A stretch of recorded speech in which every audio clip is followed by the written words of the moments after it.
Bon, les gars, nouvel épisode de Bon à tirer. Et aujourd'hui, après avoir fustigé les prix littéraires, après avoir parlé maintes et maintes fois de l'état de l'édition contemporaine, de ses déboires, de ses petites magouilles, de ses complexités, eh bien, on a l'opportunité d'accueillir aujourd'hui, et même l'honneur d'accueillir aujourd'hui, un écrivain contemporain de grand talent, sur lequel j'avais déjà travaillé un peu, puisque j'y avais consacré une vidéo sur la chaîne du Hussard il y a quelques temps et avec lequel on va pouvoir discuter de la littérature contemporaine, de son œuvre, de ses projets, de son univers. Bref, on est très très content d'accueillir Patrice Jean. Bonjour Patrice.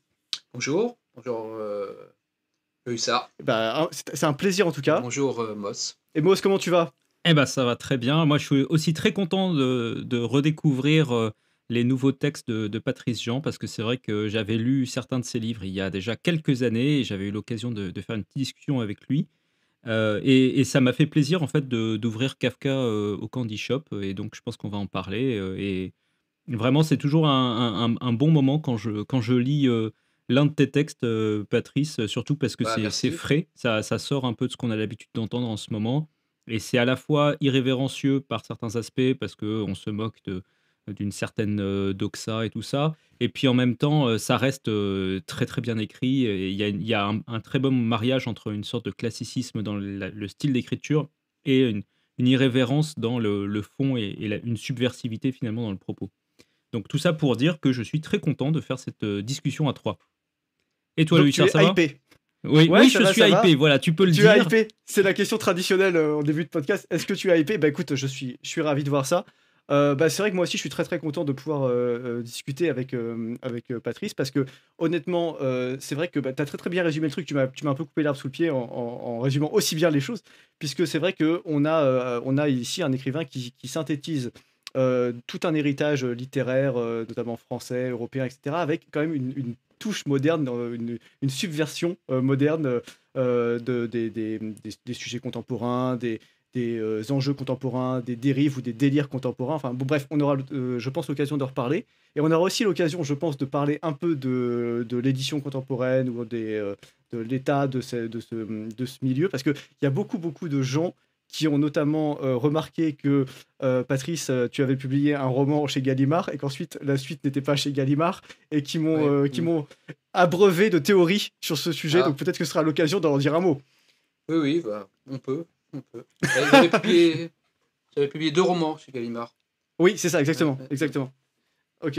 Et bah dans ce cas, alors peut-être qu'on va se lancer sur sans plus attendre sur le développement. Sauf si Mos, tu as peut-être quelque chose à nous dire, une bonne nouvelle, un cadeau de Noël, une magie de Noël qui s'opère. Oui, j'ai une petite magie de Noël qui s'est opérée, c'est que j'ai enfin reçu une réponse de Thomas Sowell, qui est le prochain donc auteur qu'on va proposer aux éditions Ah, Carmin. Et alors bon, il a pas mal de petites demandes un petit peu spécifiques quand même, hein, sur la couverture, sur le titre, des choses Juste comme un ça. peu. Mais voilà, ça a l'air d'être en bonne voie, donc je suis rassuré, ce livre va advenir, ce qui, malgré un contrat signé, n'était pas tout à fait sûr il y a une dizaine de jours. Donc voilà, moi ça me met en joie.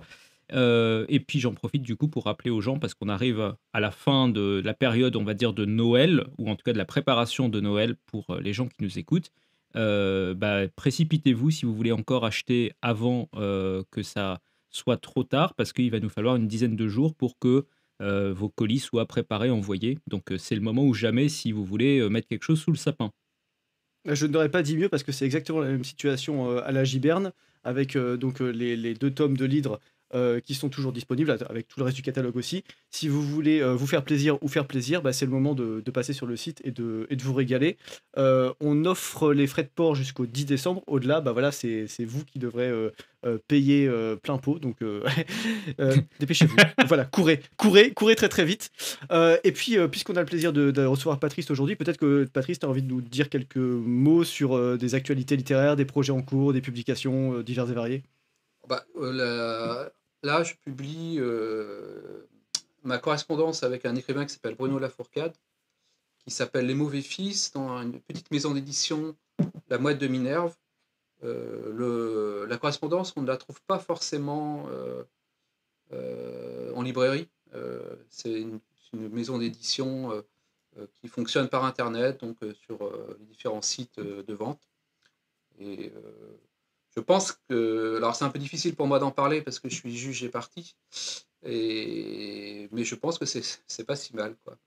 Non, C'est un... je crois que c'est pas mal non plus, ouais. Parce que, en fait, ce qu'il faut Ouais, savoir, c'est on en parlait avant, c'est que j'ai été contacté avant qu'on prépare ce podcast par la mouette de Minerve qui m'a envoyé le texte et j'ai trouvé ça très intéressant. Donc voilà, si ça peut intéresser des gens, je leur conseille vraiment de passer la mouette de Minerve. Allez voir sur internet et vous trouverez pas mal de textes vraiment prometteurs. Et ben oui, voilà, je bah en crois fait, on a tout dit, pardon. non? Peut-être on fait le générique et puis après on se lance dans notre discussion? Si ça vous va, messieurs. Très bien. Regagnez le carré! Feu!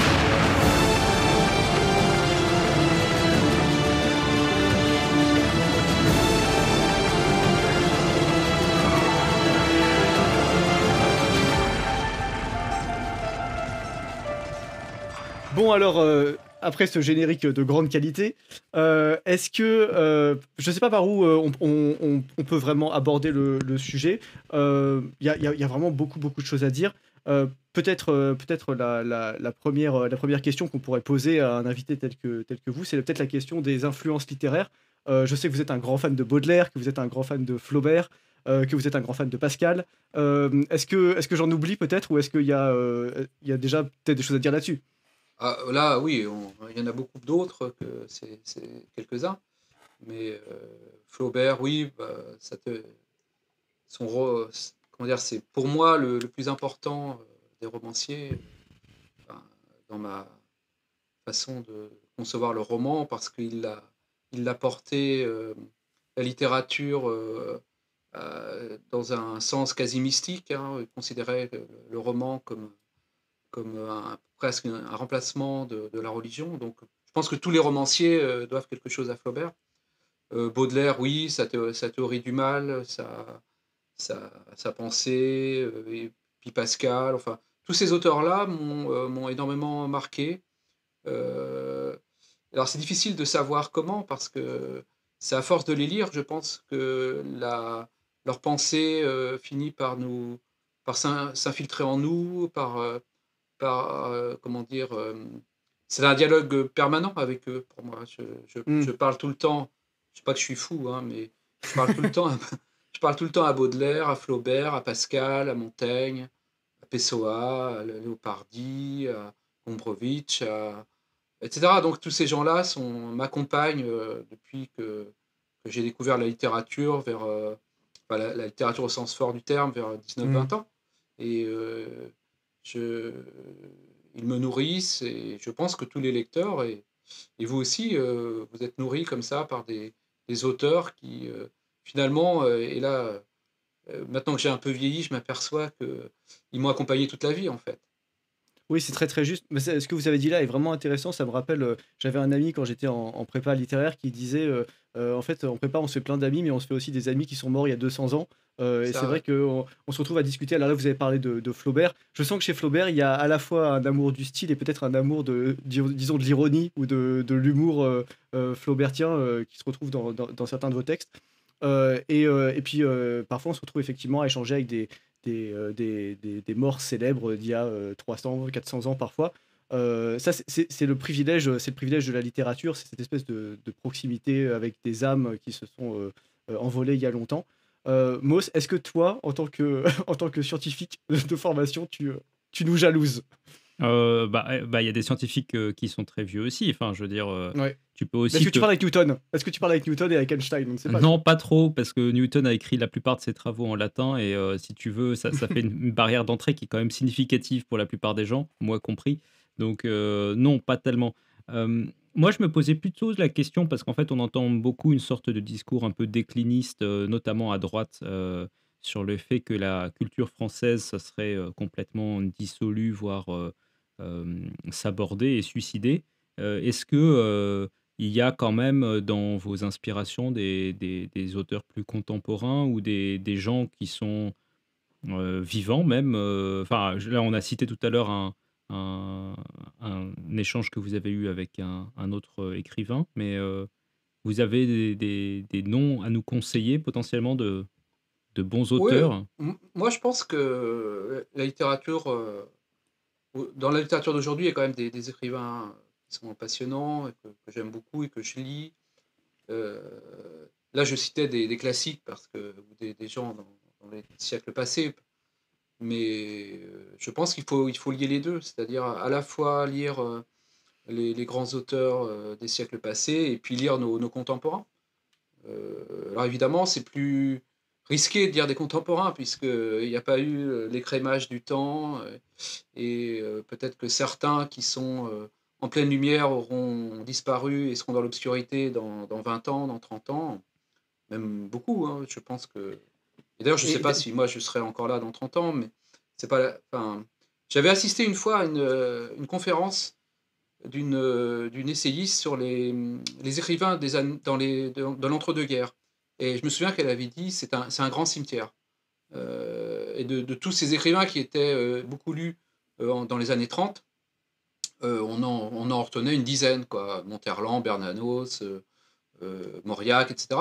Et bon, voilà, c'est le lot de l'écriture. Et certains disparaissent, d'autres restent, et on ne sait pas exactement quel sera le gagnant à la loterie.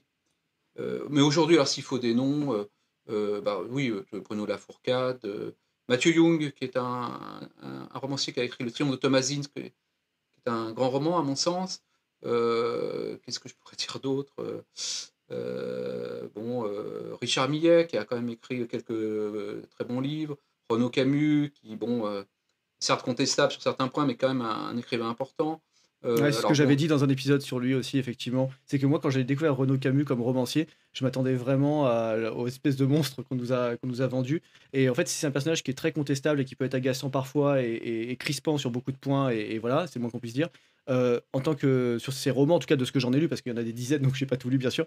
Mais j'ai quand même été surpris en bien de la qualité de son travail romanesque. Ça, il faut quand même le saluer. alors, moi je dirais que c'est surtout son journal qui est quelque chose d'assez imposant parce que c'est un graphomane, enfin c'est quelqu'un qui Oui, tout à écrit fait. sans arrêt et il a un journal qui doit faire maintenant, je sais pas, 50 tomes sur son existence. Bon, c'est un peu fou. Ouais. Euh, mais il a quand même un style, enfin c'est quelqu'un qui sait écrire, qui a une poésie, une pensée. Alors bon, j'ai du mal à en parler de Renaud Camus parce que ça me vaut à chaque fois des coups de bâton, enfin des reproches. On m'a dit surtout ne parlez jamais de Renaud Camus. Bon, alors voilà. Ah, Bon, qu'est-ce qu'il y a zut, d'autre? oups, Voilà, c'est oups. fait. Bon, c'est fait. 10 minutes de podcast et c'est bon, c'est fait, quoi. Bon, on peut l'enlever. Il y a quelqu'un comme Éric Chevillard, par exemple, que je trouve un Oui. écrivain. Il y a beaucoup de fantaisie. Alors, j'aime pas trop ses romans, mais dans ses aphorismes, par exemple, il a un travail sur Internet qui s'appelle L'auto-fictif, où on voit toute son inventivité, etc. Enfin, il y a beaucoup Et, d'écrivains. et alors, j'avais vu dans une interview, même dans deux, je crois, que vous aviez dit que vous aimiez bien, alors deux écrivains que moi, je ne place pas au pinacle, mais chacun ses goûts, Annie Ernaux et Michel Houellebecq. Alors, est-ce que Ah, vous avez envie de nous en dire un mot? bon, alors, bah, Michel Houellebecq, je pense que je commence par celui que je préfère, hein. Oui, moi Euh, j'avais compris.